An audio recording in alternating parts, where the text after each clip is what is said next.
Bonjour Jean-Yves. Bonjour Charles-Olivier. Alors Jean-Yves, qui es-tu? Je m'appelle Jean-Yves David. Moi, je suis coach d'affaires. Je suis basé à Meudon. J'exerce depuis une dizaine d'années. Et mon job, en fait, c'est d'accompagner les chefs d'entreprise pour qu'ils réalisent leurs projets de vie, leurs projets personnels, au travers de leur entreprise. Donc, D'accord. on les aide à la structurer, à la rendre plus rentable, de façon véritablement à ce qu'ils atteignent leurs objectifs. Ok. Alors moi, C'est sympa, non? Ouais, écoute, moi j'adore. J'adore. Je suis fan. Je l'ai déjà dit. En fait, c'est pour ça aussi que j'avais à cœur que tu puisses intervenir. C'est ce que j'apprécie énormément et je le vis parce que tu fais partie des gens qui m'accompagnent. Je fais partie de tes heureux coachés. J'en suis très fier. Voilà, tu peux.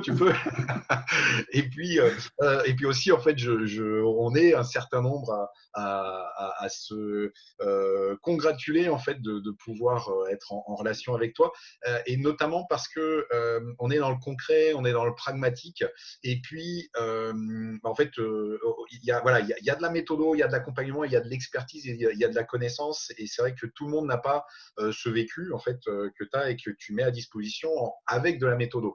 Et ça, c'est vraiment hyper enrichissant. Et justement, c'est une des raisons pour lesquelles je souhaitais t'inclure dans notre Ah, programme c'est d'échange. très gentil à toi. Écoute, merci pour ta présence. Et voilà. Et justement, en ces temps différents, donc c'est cette question qu'on aime poser actuellement. Quel message Oui. essentiel souhaiterais-tu transmettre? Alors, un message essentiel, je dirais, en premier lieu, et ça peut sembler paradoxal, c'est garder le cap.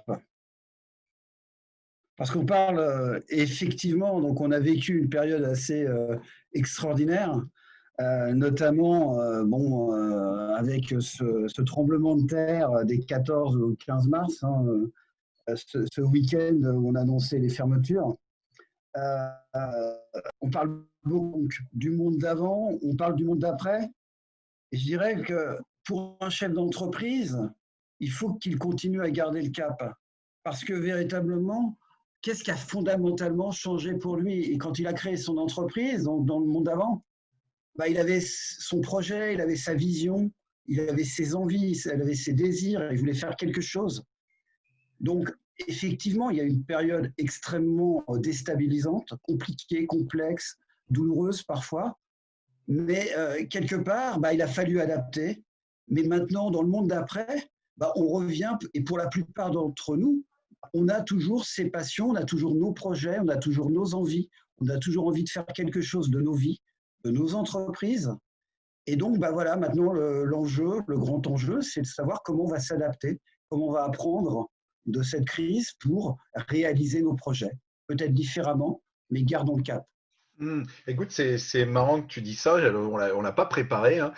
Mais j'ai beaucoup eu cette idée en tête pendant vraiment cette période effectivement de tsunami, enfin de grosses vagues, de tempêtes, hein, finalement, d'avoir le sentiment d'être en tant que là patron de My Company Files, de gérer, d'être sur un bateau en fait, en compétition, et puis d'avoir, ou pas en compétition d'ailleurs, mais d'avoir finalement à garder effectivement, et c'est marrant, j'avais cette image-là, de garder un cap, mais avec une concentration toute particulière sur ce qui se passe en fait justement sur le bateau, parce qu'on n'a pas le droit de voilà, c'est période de tension, période de grosse Mmh. mer, voilà. Et là, comment est-ce que je gère? Où sont les équipes? Est-ce qu'elles sont là? Est-ce qu'on est bien? Et effectivement, on est obligé dans l'urgence et dans la criticité du moment d'être très précis, mais en gardant effectivement cette vue sur l'après. Ouais, Voilà, il y a la tourmente et puis il y a l'après-tourmente, quoi. absolument. Et ce matin, bah, tu sais que je fais partie d'un groupe BNI,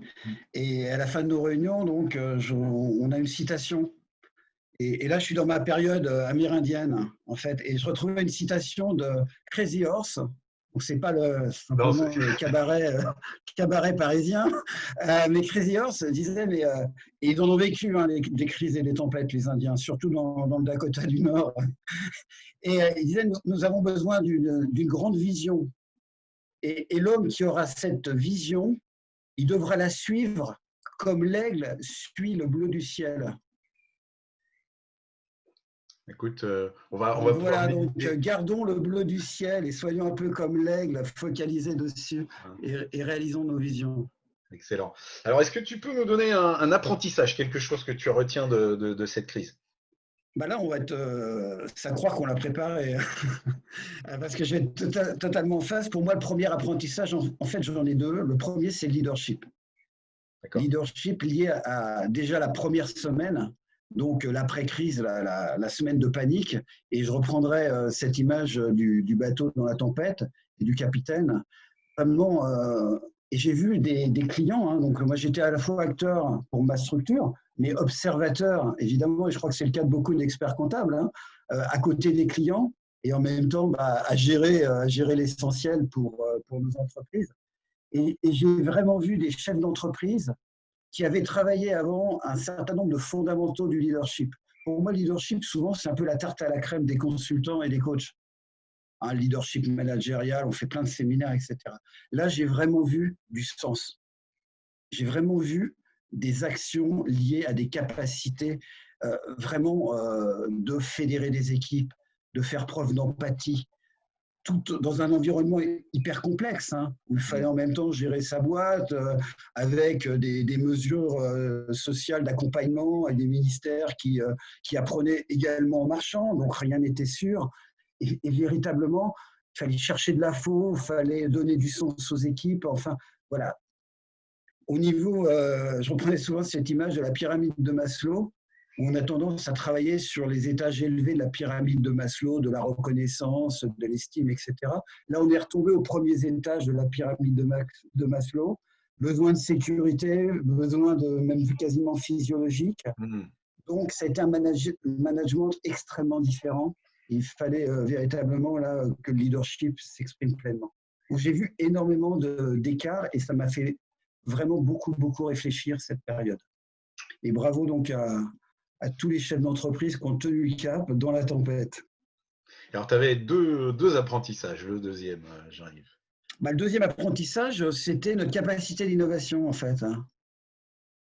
Et là, j'ai pas revu un mot. Tout à l'heure, je disais le mot leadership. Moi, c'est plutôt une citation. J'aime bien une citation d'Akio Morita, c'est le cofondateur de Sony. Je ne sais pas si tu connais.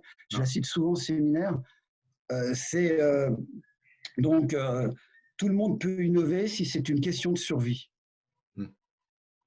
En fait, j'ai appris pendant la crise que je n'avais jamais compris cette citation. Et là, c'était vraiment un problème de survie. On n'avait jamais vécu ça, vraiment à ce point en termes de survie de nos entreprises, de nos activités. Et là, j'ai vu énormément de changements, d'innovations, des barrières psychologiques ont explosé, des croyances limitantes, énormément de choses. Et cette capacité, cette agilité qu'ont démontré donc je dirais des équipes, parce que c'est pas simplement là, le chef d'entreprise, hein, c'est souvent toute l'équipe qui était sur le pont pour innover, pour trouver des solutions, pour continuer à aller voir des clients, pour faire évoluer les produits, pour trouver des solutions. Alors, bah, par exemple, je pense un peu à ta solution. Bah voilà, il y en a qui l'avaient déjà mise en place, il y en a qui ne l'avaient pas mise en place, je pense, qui vous ont contacté un peu dans l'urgence et qui ont réussi à faire peut-être en une semaine, 15 jours, ce qu'ils hésitaient à faire pendant un an, 2 ans. Et Clairement. ça, voilà, Mmh. c'était vraiment une onde de choc. Et, et voilà, c'est comment on arrive à se transcender et à faire exploser des croyances, des préjugés, des barrières. Ça, c'est vraiment été un deuxième apprentissage très, très fort. D'accord. Alors, on pose cette question, là, on a pris cette habitude. Est-ce que tu aurais une anecdote, quelque chose d'amusant, à raconter qui s'est passé pendant Euh, cette crise? Anecdote, je vais plutôt dire, je donnerais plutôt un clin d'œil. Moi, quand j'ai créé Mentoris, il y a 10 ans, c'était en 2009, c'était en pleine crise. Mais moi, je l'avais préparé, puisque ça faisait 1 an et demi que je préparais donc ma réorientation, mon projet professionnel. Et là, en mars, en fait, j'ai une ancienne cliente qui a décidé de devenir coach. C'est Céline Redon, que tu connais, je crois. Mmh mh. Et Céline donc, a été certifiée coach le 12 mars. Elle a démarré donc juste en pleine période et elle s'était absolument pas préparée. Et Écoute, donc, tout ce qu'on avait prévu en termes de communication, d'organisation d'événements, etc., évidemment, tout a explosé. On a tout recomposé. Et en fait, ben voilà, on a appris à travailler complètement différemment. On s'est remis en cause. On a créé une série de webinaires gratuits pour les entrepreneurs. On en a lancé un en une semaine. Et je crois que voilà, avec Céline, on a appris à travailler ensemble d'une manière extrêmement intense sur le moment, dans l'action. Et je pense que voilà, quelque part, ça nous a fait gagner énormément de temps. excellent. Donc voilà, c'était mon petit clin d'œil à Céline. D'accord. Et puis, une dernière question, est-ce que tu aurais un quick win à nous proposer en ces temps Alors, aussi? ouais, quick win, quick and dirty déjà. Je rebondis sur ton quick. Voilà, ça c'est lié à l'innovation, à ce qu'on disait tout à l'heure. Il faut accepter, en France, on est souvent trop cartésien. On veut tout bien faire, on veut que tout soit prêt avant d'agir. Et ben là, on a fait un peu de quick and dirty. On a démarré sans être à 100% prêt. On a appris de nos erreurs, on a tâtonné, on a trouvé des solutions. Donc ça, c'est vraiment un super enseignement. Et le deuxième enseignement, pour moi, c'est le mot sincérité.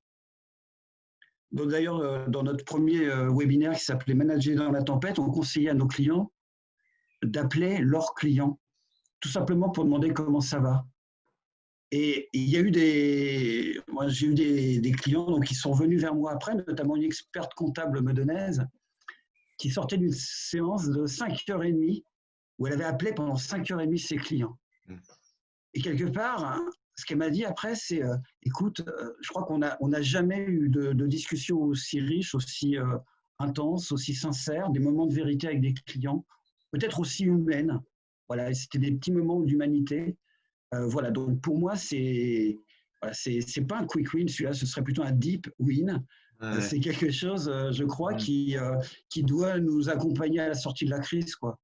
Si toutes les souffrances qu'il y a eu pendant cette crise au moins servent à ça, c'est super, c'est gagné déjà.